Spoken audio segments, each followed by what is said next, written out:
Isa sa mga dahilan kung bakit na in love ang ating master rapper sa Antipolo ay ang magagandang tanawin dito. Kaya naman para kay Kiko, perfect talaga ang lugar na ito as he has further explored his artistic expression. And his favorite photo subject? Street. Gusto ko yung mga street as black and white. And then gusto ko yung street yun ang strength ko, I think, street photography. We're here now, in the heart of Antipolo City.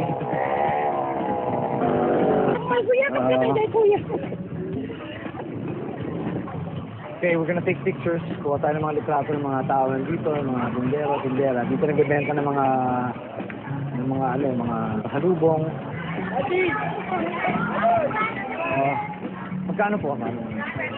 2 man, 50. And then yung kasoy po ninyo, how much po? Okay, ito po. Aba libreng tigil po ito. Ano pong name nila, ma'am? Galing kay Tessie. Tessie, thank you, Ito, yan ang #1 product ng Antipolo, yung suman. Every May 1 nga, yung Sumaka Festival, suman, mangga, kasoy. So, tatry natin yan. Yung asukal. Daan-daan lang sa asukal. Mga diabetes dyan. No. Suman, mangga, kasoy. Yan yung mga produkto ng Antipolo, Sumaka.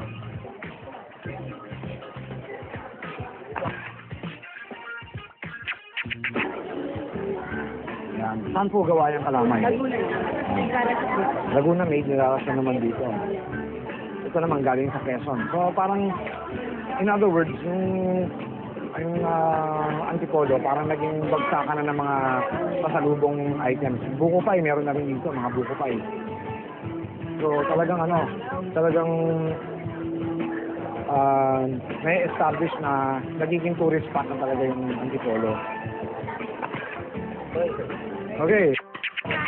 Wait.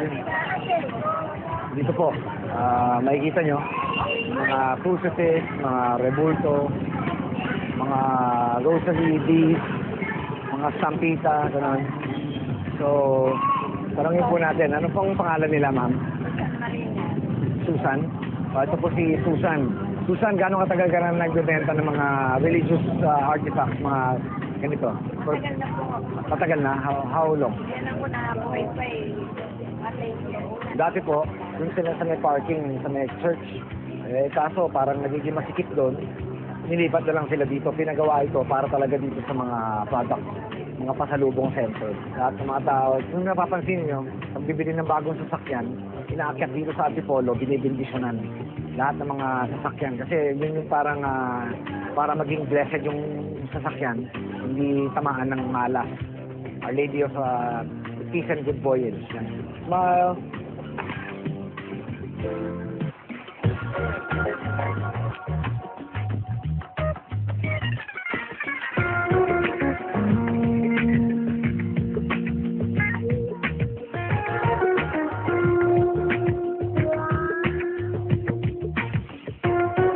Okay.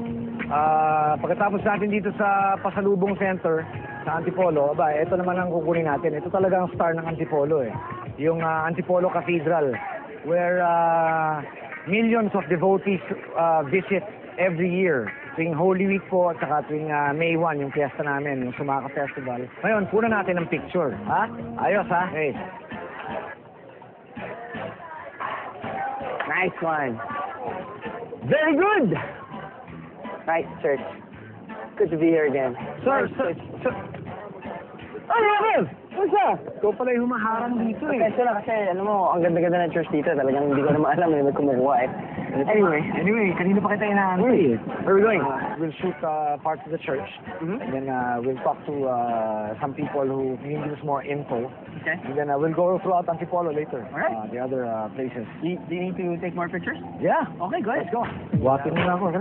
Later on, balik bayan. Okay. Ano ito mga biyero? Late na. Kilitensya? Lolo. O pagkain ang bibigyan ng sintensya? And I need something. Hallelujah! Hallelujah!